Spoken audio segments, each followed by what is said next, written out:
साहब बोलता है, मोदी साहब एक लाइन बोलता है, मोदी साहब बोलते हैं। वो जब सीएम था गुजरात का, उसका एक वीडियो सुना था,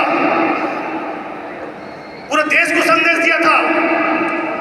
वो लाइन था, थोड़ा टाइम जरूर लगेगा मेरे दोस्त, थोड़ा टाइम जरूर लगेगा मेरे दोस्त, लेकिन इतना याद रखना, एक दिन खेल भी हमारा होगा और खिलाड़ी भी हमारा होगा।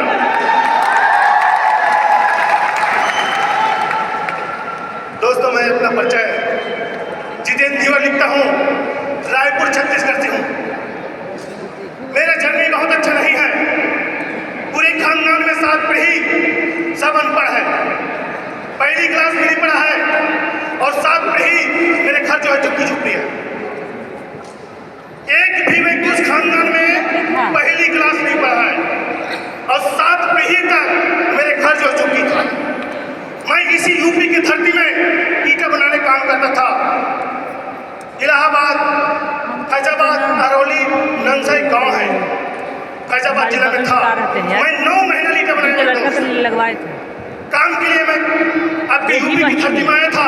9 महीने बाद जब मैं छत्तीसगढ़ गया तो मेरे जो खदर की घर था वो भी भूल चुका था। मेरी जिंदगी में 2 टर्निंग पॉइंट आया, वो पूरा मेरी जिंदगी बदल दिया। मैं खचा गरीबी की जिंदगी जी रहा था। 9 महीने बाद जब वापस मैं छत्तीसगढ़ गया तो खुद से मैंने मिट्टी ढोया, फिर कच्ची घर बनाया और मेरे माँ बाप, मेरे जीजा दीदी यहाँ चले गए था, वापस उसको बुलाया। मेरे भैया भाभी की शादी हो चुका था, वो अपने ससुराल चले गए थे। 5 पीढ़ी गरीबी के चलते अपने अपने ससुराल में जीवन यापन किया था और 6वां पीढ़ी मेरे भैया भाभी अपने ससुराल चले गए थे और मैं बच गया था। तुम्हारा माँ बाप मेरे साथ में था। मेरा उम्र बहुत कम था मेरे दोस्त। मैं कुली कबाड़ी, खेती किसानी, चौरी में काम करता था। लेकिन एक दिन मैं धीवर समाज से आता हूँ। जब मैं मछली मारने गया 12 बजे रात के, और मेरे गांव में जो स्टेडियम बना है वो स्टेडियम का जनरेटर गायब हो गया और वो इल्जाम मेरे ऊपर लग गया। हेलो, ना मैं चोरी किया था, वो इतना बड़ा जनरेटर था, मैं अकेला कैसे चोरी कर दूं? लेकिन इल्जाम मेरे ऊपर लग गया और रात शाम में पुलिस आया तो मैं डर गया था, पीछे दरवाजे से भागा और सरपंच के घर चले गया था। पुलिस वाले खोजते हुए सरपंच के पास गया और उनको बताया कि तेरे गांव में एक बंदा है, चोरी के इल्जाम में था, वो घर से गायब हो गया। हमने उसको बुलाया, देखा, लेकिन पीछे दरवाजे से भाग गया। मेरे दोस्त, वो सरपंच के सामने में बैठा था। सरपंच को यही तो लगता है, कसम से बोलता मेरे दोस्त, ऐसे मारते लेकर गया ना, ऐसे मारते लेकर गया ना, और 24 घंटा सब चीज के केस में जाने, लेकिन चोरी के इल्जाम में बचा। हेलो, ऐसा मारा, ऐसा मारा, ये जो मेरे नाखून है ना उसको पेंचिस में खींचता था। मैं चोरी ही नहीं किया तो मैं कैसे बताऊं मैं चोरी किया हूं? अगर मैं हाँ कहता था तो कहां से लग देता? 24 घंटा मारा मेरे दोस्त और मुझे अंदर कर दिया। मैं चोरी ही नहीं किया तो मैं कहां से हाँ कहूं? लेकिन जब झूठ के आया ना, तब सोचा साले ईमानदारी जिंदगी जी रहा हूं तो साले जीना हराम कर दिया। मुझे मार रहा है, पीट रहा है। अब आप लोग मुझे बताओ, एक इंसान को अगर मजबूर करेगा तो क्या करेगा? हेलो, मैं उस दिन से सोच लिया ये जितेंद्र धीवर, ये ईमानदारी जिंदगी जी रहा ना तो लोग तुमको परेशान कर रहा है। अब आज के बाद ना सारा जुल्म भी तुम्हें उतर जा और गलत धंधा करने लगेगा। मैं उसी दिन से शराब बेचना स्टार्ट कर दिया। जिस गली में शराब नहीं जाता था उस गली में शराब पहुंचा।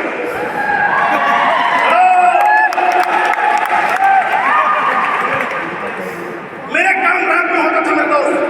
मैं छोटे मोटे कोचियों को माल सप्लाई करता था। मैं ऐसा धंधा करता था, गांजा का, दारू का, जो खिलाता था बोले आप। साला एक बार जेल गया, समझ गया 14 बार अंदर 14 बार अंदर गया। क्या जितेंद्र धीवर ने सोचा, जितेंद्र धीवर ये 100 साल जीने की जरूरत नहीं है।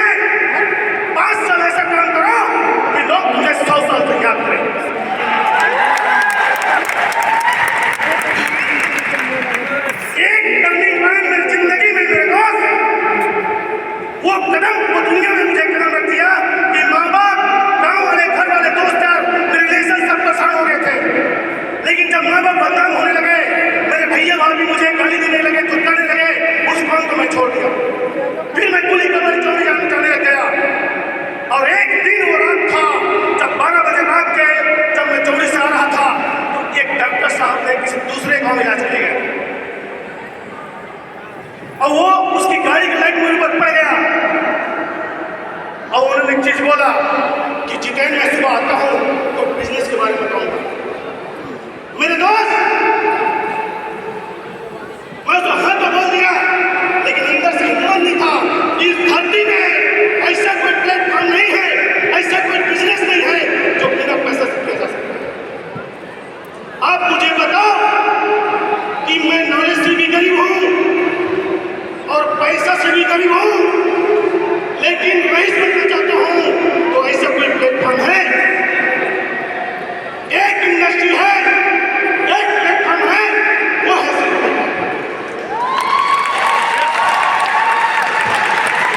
नवंबर 2015 इस बिजनेस में कदम रखा। एक लीडर ने एक लाइन बोला, तेरे खानदान में अगर कोई पढ़ा लिखा नहीं है तो कोई बात नहीं, तेरे खानदान में सब अनपढ़ है तो कोई बात नहीं, तेरे खानदान में कोई डॉक्टर नहीं है, कोई मास्टर नहीं है, कोई अभिनेता नहीं है, कोई नेता नहीं है, तो कोई बात नहीं। इस इंडस्ट्री में 5 साल काम करना तो सब कुछ हासिल कर सकते हो तो आज तक तेरे खानदान में हासिल। मेरे दोस्त, ये जितेंद्र जीवन के पास 9 साल पहले कुछ भी नहीं था, लेकिन आज मेरे पास 15 लाख का डस्टर गाड़ी है, उसके बाद दूसरा 30 लाख का एक्सवी गाड़ी है और तीसरा 60 लाख का फॉर्च्यूनर लेजेंड है। मेरे पास गाड़ी ही 1 करोड़ का है। अमीरी का पहचान क्या है? ये जितेंद्र जीवन गरीबी से देखा है, वो गरीबी को एकदम दरदर से देखा है। मैं उस दिन से सोचा, जितेंद्र जीवन, जितना तुम्हारी उम्र है ना, उतना तुम्हारे पास सब पैसा होना चाहिए। ये रईस की पहचान है। हेलो, जितना तुम्हारी गाड़ी कीमत है ना, उतना मेरे अकाउंट में होना चाहिए। ये रईस की पहचान है। जितेंद्र जीवन के पास ना एनी टाइम 1 करोड़ से ऊपर रहता है।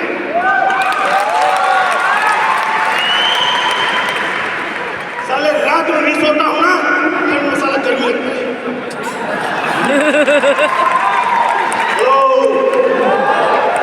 मैं जिस बिस्तर में सोता हूँ, वो बिस्तर के पीछे 10 लाख रुपए रखता हूँ। मैं हमेशा पैसा को लेकर भी सोता हूँ ताकि गर्मी बने। असली गर्मी पैसा है, पैसा। वीडियो देखे हैं कभी? ये जितेंद्र जीवन की दुनिया में पैसा है, निकालेंगे 15-20 लाख रुपया और पूजा करेंगे, कैश रख के गड्डियाँ 20-30 लाख निकाल के।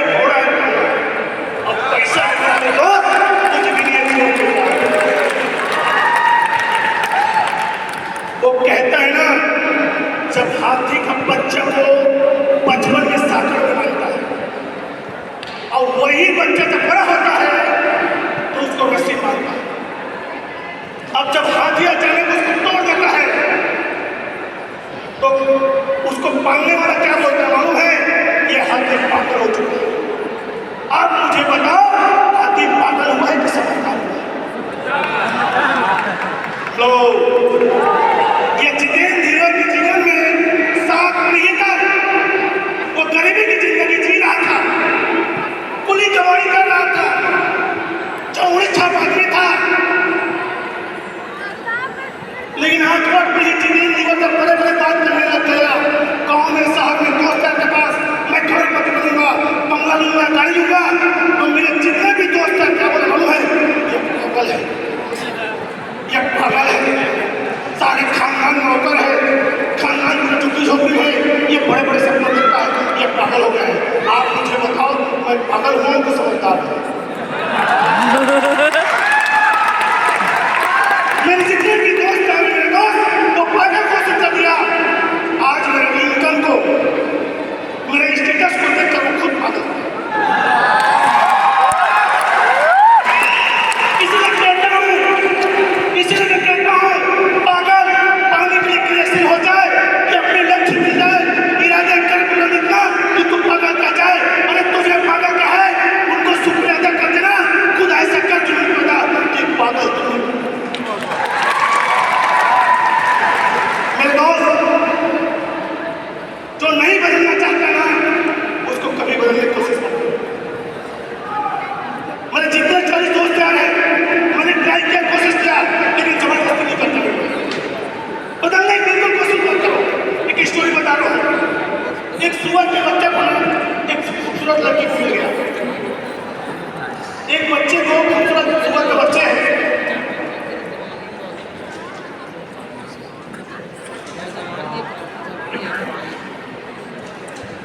एक सुअर का बच्चा एकदम क्यूट था, एक खूबसूरत लड़की को मिल गया रोड में।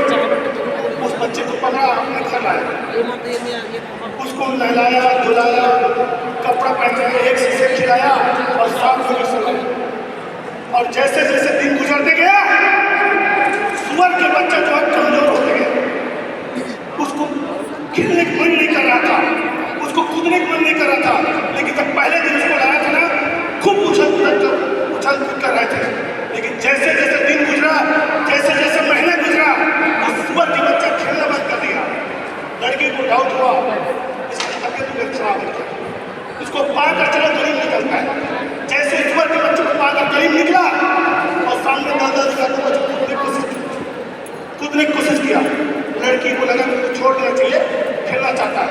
जैसे छोड़ा, साला दलदल में घुसा, फिर वापस आया। लड़की 4 भाग में थी, फिर दलदल में घुसा, फिर लड़की के पास आया, 4 भाग में दूर। लड़की सोच में डूब गया कि साला इसके स्वभाव ही साला दलदल में गंदगी था, गंदगी खाने वाला, गंदगी रहने वाला। मैं इसको बदलने चला था, इसको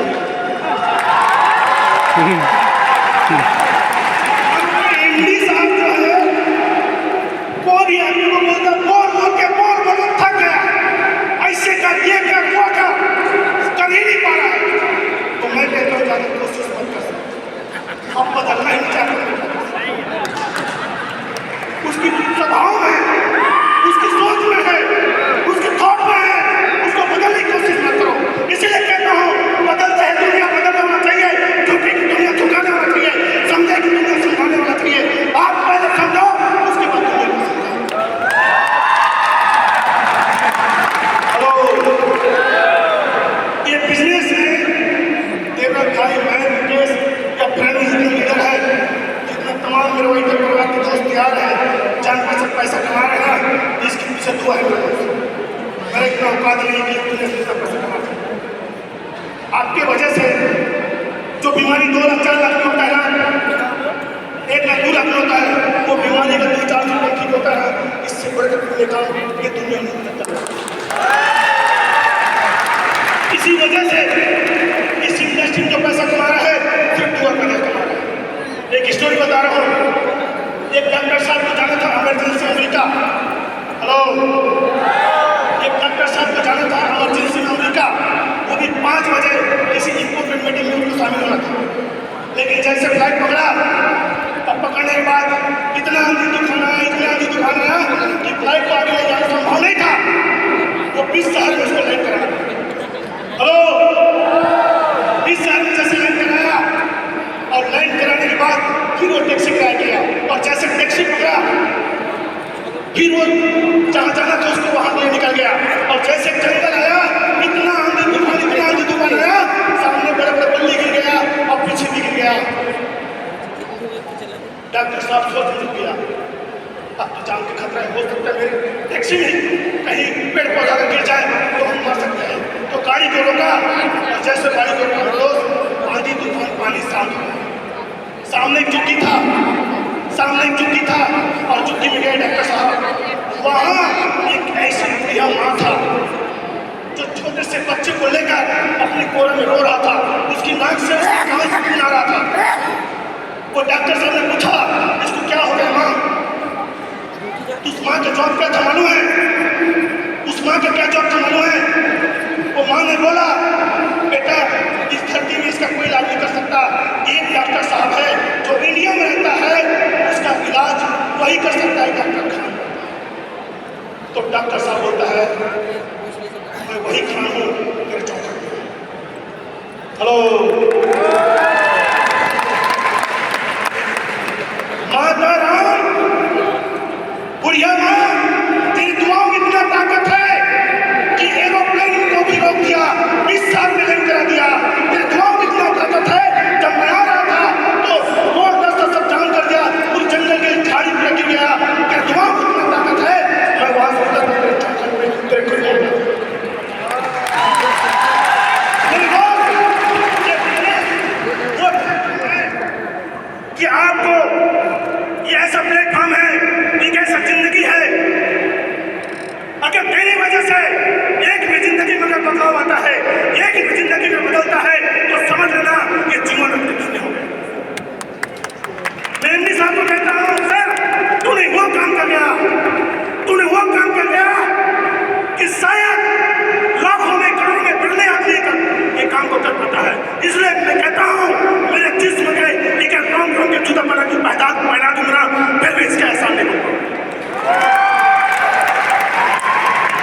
बातें बहुत है, कुछ चंद मैं बोलकर अपने बात समाप्त करता हूँ।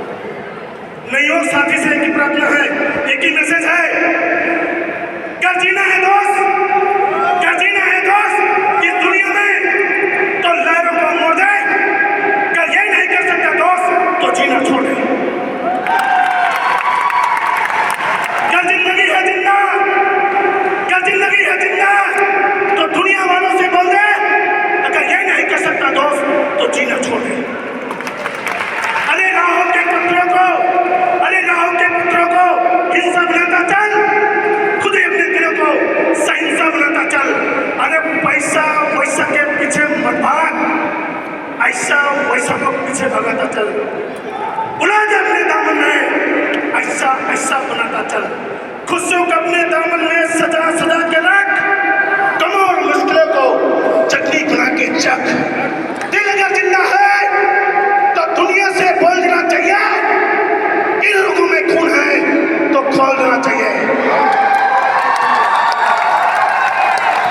जिसका खून न खोले दोस्त, जिसका खून न खोले दोस्त, उसका खून पानी है पानी। अरे भारी मुश्किल से मानव जीवन दिया है, ये दुनिया से न बोल सके उसकी बेकार जमानी है, उसकी बेकार जमानी है। अरे जियो चाहे मरो, अरे जियो चाहे मरो, ये दुनिया से बोलने की कोशिश तो करते रहो, ये दरवाजे खुलते हैं यारो, दस्तक तो देते रहो।